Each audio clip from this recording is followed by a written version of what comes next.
Two China-focused business headlines we're following this morning. One, the Financial Times reporting that Chinese internet authorities have told the country's tech giants to stop buying all NVIDIA AI chips.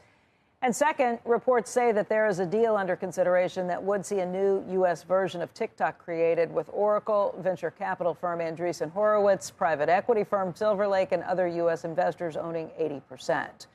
Joining us right now on this and on President Trump's UK state visit is Richard Haass. He is President Emeritus of the Council on Foreign Relations and a senior counselor with Centerview Partners. And Richard, thanks for coming in today. Good to be with you. All right, we've got a lot of things to talk about around the globe, but let's start with what we're hearing out of China right now. This story in the FT has NVIDIA shares. I think they're down by about $3 on the implied open on this. It comes out that the Chinese authorities are saying, don't buy NVIDIA chips. We want you to buy homemade ones instead. Yeah, on the surface, it might look like classic import substitution. Chinese want to be protectionist. On the other hand, they don't really have the near-term alternative. Look, we're what is it, mid-September? 6 weeks away from some type of a meeting between President Trump and President Xi Jinping.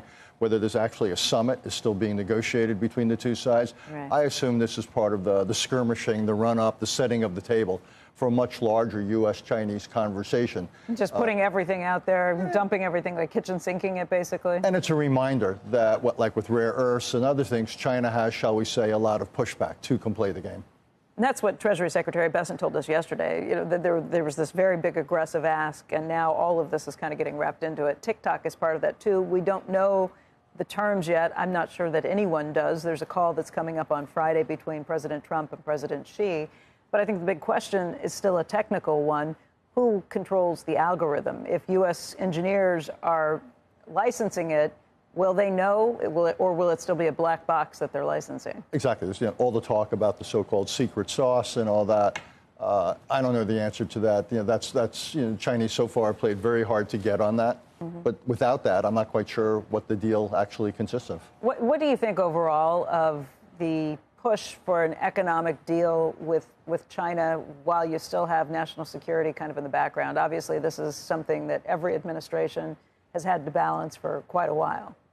Yeah, this administration has kind of been all over the place. On one hand, very tough on tariffs. On the other hand, the export controls were relieved on certain chips. Mm-hmm. You have the TikTok effort, so it's a little bit hard to read. There's a little bit of concern out there, I'll be honest, Becky, about this administration's willingness, how would I put it, to put economics first.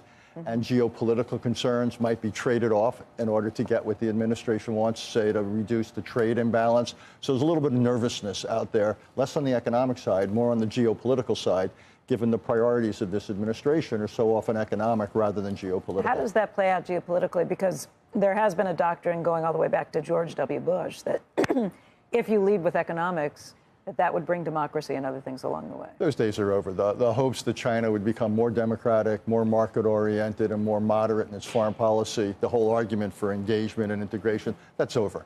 That was over. The first Trump administration was the first nail in that coffin. The Biden administration was the second nail in that coffin. So that's over. I think the real question now is, what is this administration going to signal about the South China Sea, more important about Taiwan, and how will that trade off potentially with economic issues? Yeah, we've been so clear on, we even have a policy called strategic ambiguity. The actual policy is called that. We have no idea what the ground rules are for dealing with China right now. And he is a businessman, so I can see the way it comes down to it. And does that eventually come back? Do chickens come home to roost when everything's based on money and economics? I don't know. It's hard to make any progress if you just focus on global security. They don't, like Kyle Bass, other China hawks, they're not going to do what we want anyway. I don't know. I mean, we have to live with them and trade with them, do we not? Absolutely. So you've got two big buckets, if you will, of the relationship, the strategic and the economic. One question is whether you keep them separate. The other is whether you have trade-offs between the two. I think it's inevitable, whether it's formal or not, that there's a degree of trade-off. Yeah. That's when you get up in the morning. And by the way, China is pretty insistent on that, too. They're not actually, they're having a bit of a conversation themselves. I had a meeting the other day with a senior Chinese official, and for the first time, he said to me, we want to keep them separate. Really? Yes. And I mean, that's a huge shift for them. You could liken it to, do we sell China components to build weapons or nuclear bombs. AI is probably more of a threat, and if you had leadership in AI, it's worse than leadership in nuclear weapons. So now we got it. All bets are off with AI. Do we really want to help them lead the world in AI? They're doing. My hunch is they're going to do just fine. Either way, without our help. Can we slow them down?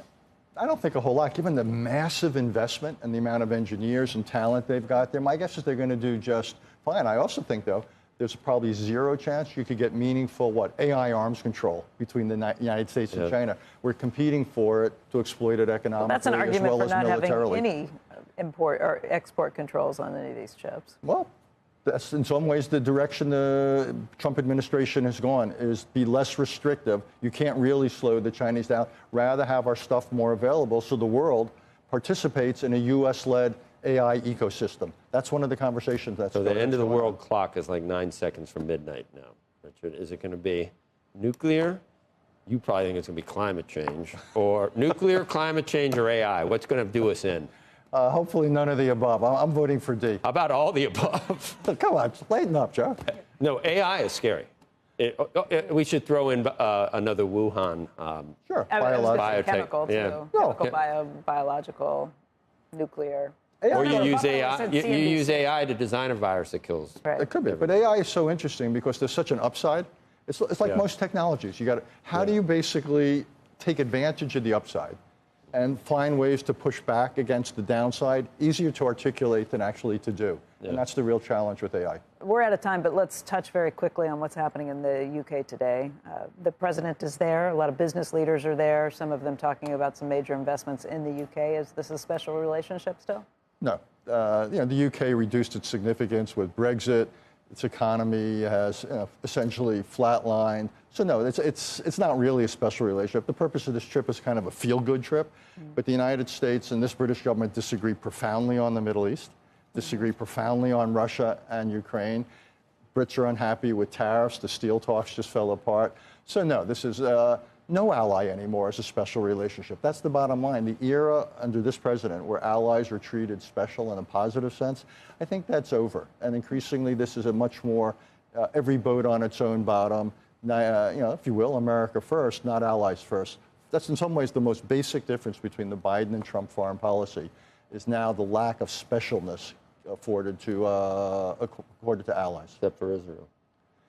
We've been strangely passive with both Russia and Israel. No, but this has been obviously still allies with and that's a case where in the Biden administration. And that's a case where we would actually, I would argue, Israel and the United States would both be better off if we took a more critical attitude to Israel. But essentially, an unconditional green light, I don't think is in anybody's interest.